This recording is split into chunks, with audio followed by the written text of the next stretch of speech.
Have you ever wondered who the biggest flops in the good old football game are? I'm sure I have. From somewhat bad to absolutely horrible, here are the worst flops in the NFL. Number 5, Trey Lance. Starting off at North Dakota State, he was drafted 3rd overall by the San Fran 49ers back in 2021.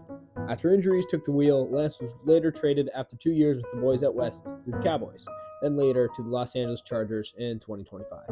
As a 3rd overall pick, a spot on the bench isn't exactly ideal for you. You have to feel bad though, as he was plagued by injuries throughout his senior years.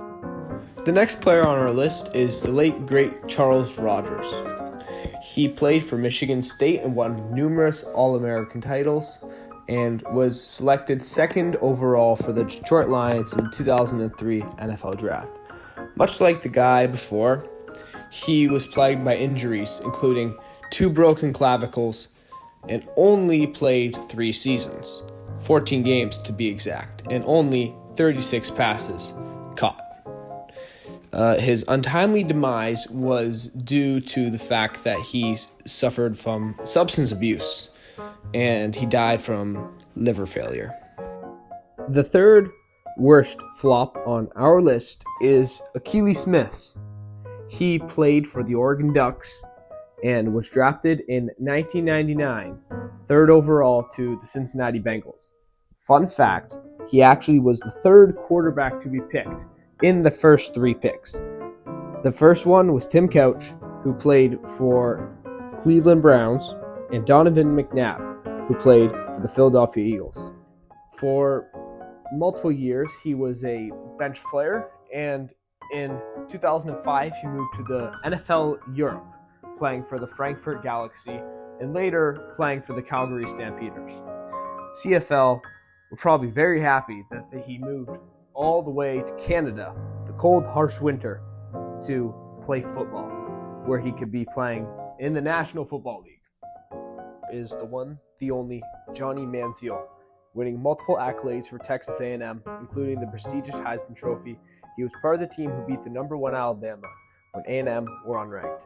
After his suspension via avoiding drug tests by using other players' urine, his career snowballed massively. Being drafted 22nd overall, a pathetic spot for a Heisman winner, he went to the Cleveland Browns in 2014 and only saw 14 games in his career compared to Akili Smith's 22.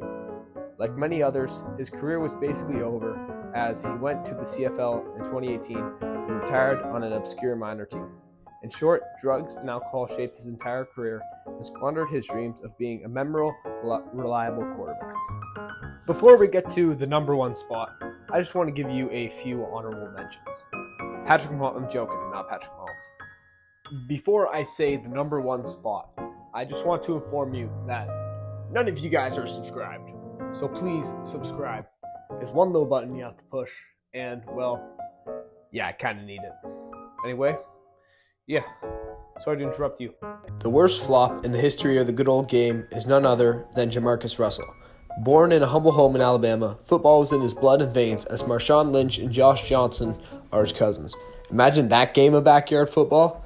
During his time at Louisiana State University, he was destined to make a mark in the NFL, and his throwing a 70-yard ball while being on his knees exemplified that.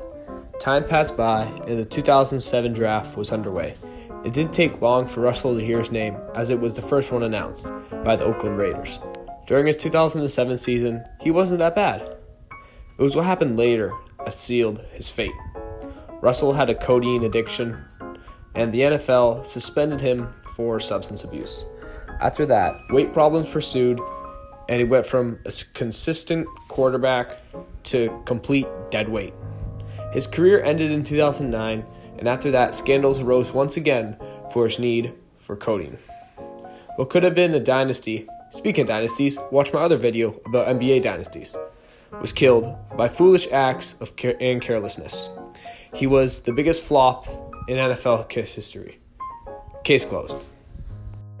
To recap our video thus far, I have listed 5 of maybe the worst NFL flops in history. Let me know your input in the comments. I love to hear the comments, Anyway, goodbye for now, and remember the old saying, everybody has that one uncle. This trademark is under use of Uncle Incorporated, a nonprofit organization bent on helping uncles in need worldwide.